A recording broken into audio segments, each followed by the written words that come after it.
शुक्रिया चेयरमैन साहब। मैं इस बजट की मुखालिफत में खड़ा हुआ हूं क्योंकि ये अहम मुद्दों पर इंसाफ नहीं करता।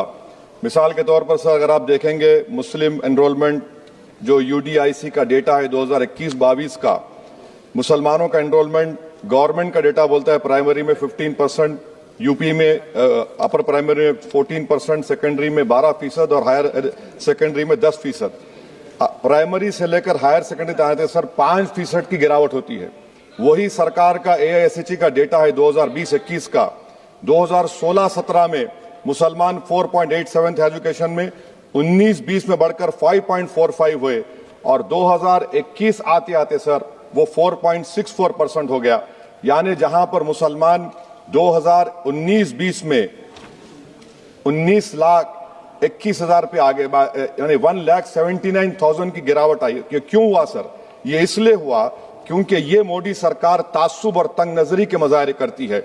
इसी वजह से मुसलमानों अकलियतों में ड्रॉप आउट रेट ज्यादा है, लो एनरोलमेंट है और वो हायर एजुकेशन तालीम को मुकम्मल नहीं कर सकते।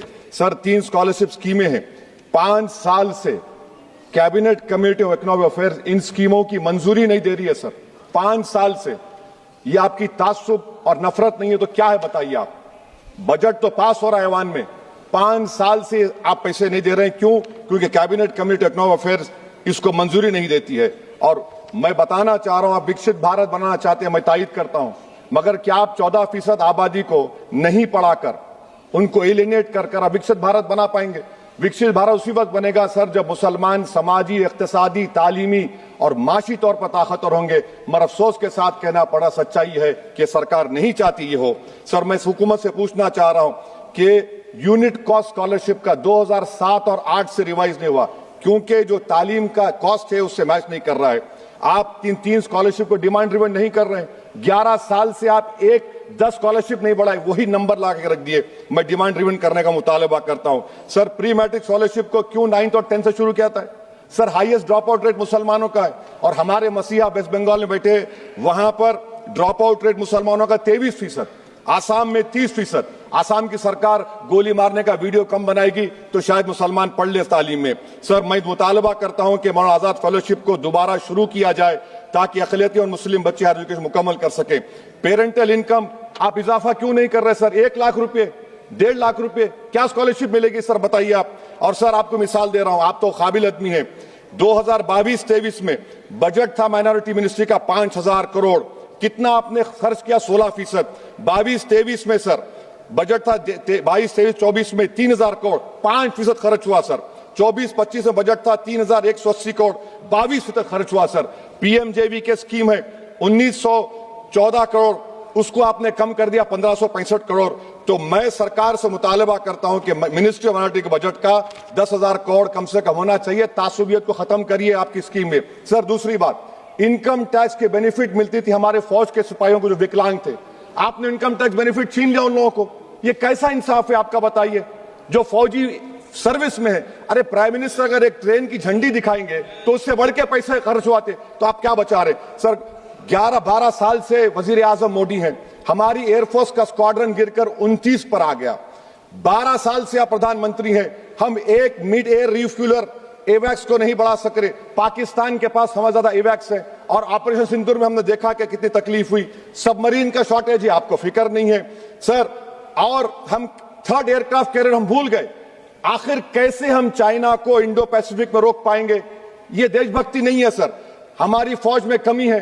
क्या ये मुल्क इतना कमजोर हो गया कि हम अपनी फौज में बच्चों को भर्ती नहीं करा सकते? अग्निपथ स्कीम का रिव्यू होना चाहिए। इस ऐवान में चाइना बॉर्डर पर एक बहस होनी चाहिए।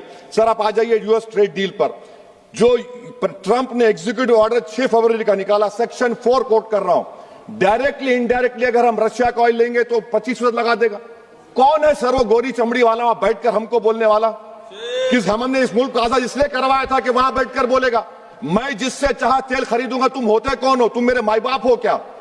आप 25% लगाएंगे सर। और वर्ड क्या इस्तेमाल किया? इंडिया। यानी अब नायरा जो है, नायरा कंपनी बंद हो जाएगी और हमको मॉनिटर करेंगे आप, भारत को उस पर ओवरसाइट करेंगे। अफसोस की बात है कि सरकार खामोश है।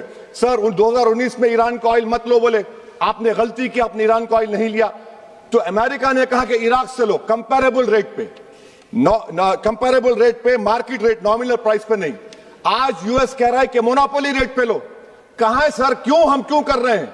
क्यों इतना गिर रहे हैं इस गोरी चमड़ी वाले के सामने? आखिर हमारी हमियत कहां है सर?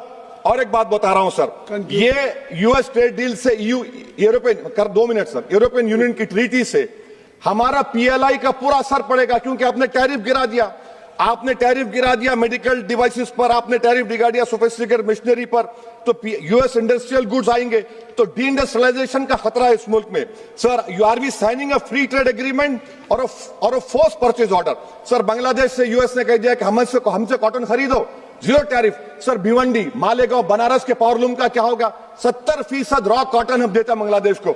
सर, एमएचए का बजट 5.7 बढ़ गया, डिफेंस का 15.99। मैं सरकार से मुतालबा करता हूं कि वेनेजुएला में जो हुआ, आप एक ऑपरेशन इंसाफ करिए। ऑपरेशन इंसाफ के तहत हाफिज सईद, मसूद अजहर, लखवी को घुस के लाइए भारत में, तभी इंसाफ होगा सर। जब तक खत्म कर रहा हूं सर, हम कुलभूषण यादव को भूल गए। वो कुलभूषण यादव जिसको आईसीजे ने रुकाया, आखिर हम कब लेके आएंगे कुलभूषण यादव को? वजीर आजम इजराइल को जा रहे हैं, मैं उनसे ये मुतालबा करता हूं कि वो गाजा को जाएं, 15 मिनट जाकर देखें, 60,000 फलस्तीनियों खत्म कर दिया गया। और नेतन्याहू पर आईसीजे का अरेस्ट वारंट है, आईसीसी का, और आईसीजे में केस चल रहा है सर। तो मैं आपसे मुतालबा करता हूं कि वजीर आजम गाजा के बारे में देखें। मैं ज़ायनिज़्म मुर्दाबाद बोलता हूं, भारत जिंदाबाद। और ये सरकार तेलंगाना से नाइंसाफी कर रही है, कुछ नहीं दे रही है। बहुत बहुत शुक्रिया।